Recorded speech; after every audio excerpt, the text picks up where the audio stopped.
অনেক ক্লাসে নতুন ভিডিওতে স্বাগত। আজকের ভিডিও দ্বারা আমরা যে কোনো সংখ্যার বর্গ করার সহজ উপায় সম্পর্কে জানব।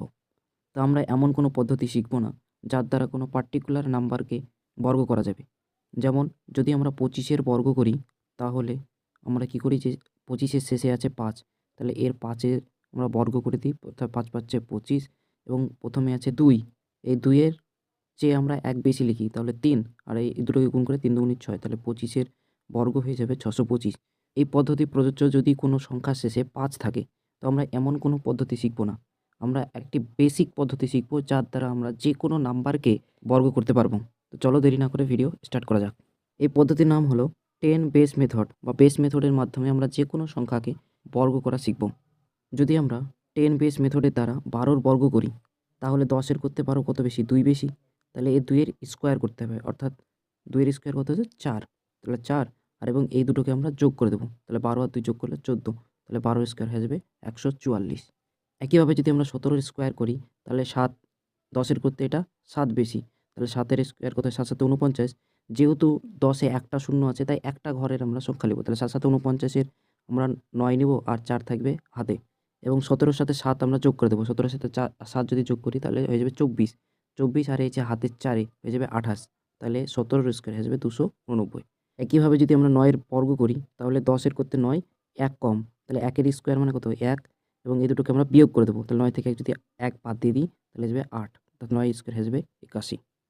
একইভাবে 10 বেস মেথডে যদি আমরা 22-এর বর্গ করি তাহলে 22-এর বর্গ হবে এটা 20-র করতে কত বেশি? 2 বেশি। তাহলে 2-এর স্কোয়ার কত?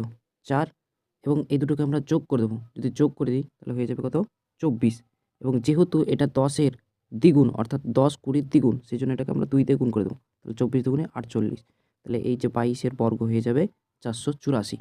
একইভাবে যদি আমরা 33-এর করি তাহলে 33-এর বেস হচ্ছে 30, 30-এর করতে এটা 3 বেশি। তাহলে 3-এর স্কোয়ার হচ্ছে 9 আর এই দুটোকে আমরা যোগ করে দেবো। তাহলে যোগ করে দিলে হয়ে যাবে 36। এই 36-কে যেহেতু বেস হচ্ছে 10 এবং এই 10-এর 30 হচ্ছে 3 গুণ, সেজন্য এটাকে 3 দিয়ে গুণ করে দেবো। তাহলে হয়ে যাবে 108। তাহলে এর যে 33-এর বর্গ হয়ে যাবে 1089। একইভাবে যদি আমরা 84-র বর্গ করি তাহলে 84 বেস হচ্ছে 80 এবং 80-র করতে এটা 4 বেশি। তাহলে 4 4 16, 16 না লিখে আমরা শুধু লিখব 6 আর 1 থাকবে হাতে। একইভাবে এই দুটো আমরা যোগ করে দেবো। তাহলে যোগ করে দিলে কত আসবে? 88। 88 আর এর আমরা 10 বেস মেথডে করছি। তাহলে 88 বা 80 হচ্ছে 10-এর 8 গুণ। তাহলে আমরা সেই 88-কে আমরা 8 দিয়ে গুণ করে দেবো।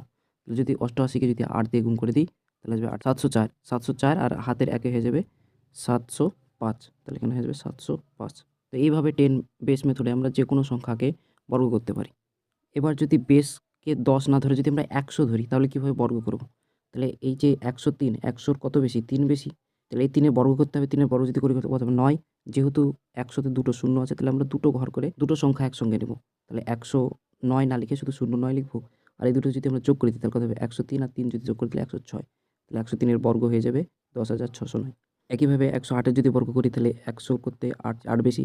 তাহলে 8 স্কোয়ার হচ্ছে 64 আর এই দুটো যদি যোগ করে দিই তাহলে 116। আমরা 112-র বর্গ করি তাহলে 100 করতে কত বেশি? 12 বেশি। তাহলে 12-র স্কোয়ার কত আসবে? 144। তাহলে 144-এ 44 বসাবো আর 1 থাকবে হাতে। তারপরে 100, 112 আর 12 যদি যোগ করি তাহলে 124 আর এই হাতের 1-এ 125। তাহলে 125 এটা হয়ে যাবে 112-র বর্গ। নেক্সট যদি আমরা 93-এর করি তাহলে 93 100-র করতে কত কম? 7 কম। তাহলে 7-এর স্কোয়ার আমরা করে দেবো। তাহলে 7 7 49, তাহলে 49 বসে যাবে এবং 93 থেকে আমরা 7 বাদ দিয়ে দেবো। যদি বাদ দিই তাহলে হয়ে যাবে 86। তাহলে এটা হলো 93-এর বর্গ হয়ে যাবে 8649। এভাবে যদি আমরা 88 করি তাহলে এর কত কম? 12 কম। তাহলে 12 স্কোয়ার কত আসবে? 144। তাহলে 144-এর আমরা 44 বসাবো আর 1 থাকবে হাতে। 88 থেকে আমরা 12 বাদ দিয়ে দেবো। তাহলে 88 থেকে 12 বাদ দিলে হয়ে যাবে 76 এবং এই 76-এর সাথে এই হাতের 1 যোগ করলে হয়ে যাবে 77। তাহলে এটা হয়ে যাবে। এই 88-কে আমরা 100 বেস মেথড না দিয়ে যদি 10 বেস মেথডে বর্গ করি তাহলে কি আসবে? এটা তাহলে 8 বেশি। তাহলে 8-এর স্কোয়ার কত আসবে? 64। তাহলে আমরা 10 বেস মেথডে যেকোনো একটা ঘর পূরণ করবো। তাহলে 4 আর এই 6 থাকবে হাতে এবং এই দুটোকে আমরা কী করে দেবো? যোগ করে দেবো। তাহলে যোগ করে দিলে কোথায় আসবে? এই 88-র সঙ্গে 8 যোগ করে দেবো। তাহলে 88-র সঙ্গে 8 যোগ করলে হয়ে যাবে 96। এই 96-কে আবার যেহেতু 88 10-এর 8 গুণ, তাহলে এটাকে 8 দিয়ে গুণ করতে হবে। 6 8 48 হাতে থাকলো 4 72 76 768। এই 768-র সঙ্গে আমরা 6 যোগ করে দেবো। যদি 6 যোগ করি তাহলে হয়ে যাবে 774। তাহলে দেখো 100 বেস মেথডেও আমরা যাই বর্গ পেয়েছি, 10 বেস মেথডেও একই বর্গ পেলাম। এবার যদি আমরা 208-কে 100 বেস মেথডের মাধ্যমে বর্গ করি তাহলে 208 এর বেস হচ্ছে 8। তাহলে এটা কত বেশি? 8 বেশি। তাহলে 8 8 64। তাহলে এখানে হয়ে যাবে 64 এবং এই দুটোকে আমরা যোগ করে দেবো। তাহলে যোগ করে দিলে হয়ে যাবে 216 এবং যেহেতু এটা 100 এর দ্বিগুণ তাহলে 216কে আবার 2 দিয়ে গুণ করে দেবো, তাহলে কত হবে 432। তাহলে এখানে 432 বসে যাবে, তাহলে এটা হয়ে যাবে 208 এর বর্গ। একইভাবে 312 যদি করি 12, তাহলে এর বেস হচ্ছে 300, সেই জন্য 300 করতে 12 বেশি, তাহলে 144 আর হাতে থাকবে 1 এবং এই দুটোকে আমরা যোগ করে দেবো, তাহলে 312 সাথে 12 করলে 324, যেহেতু এটা 100 বেশ 103 গুণ, তাহলে 324কে আবার 3 দিয়ে গুণ করে দেবো। 324কে যদি আমরা 3 দিয়ে গুণ করি 12, 3 6 7 9, 972, 972 আর হাতের একে 973, এখানে এটা হয়ে যাবে 312 বর্গ।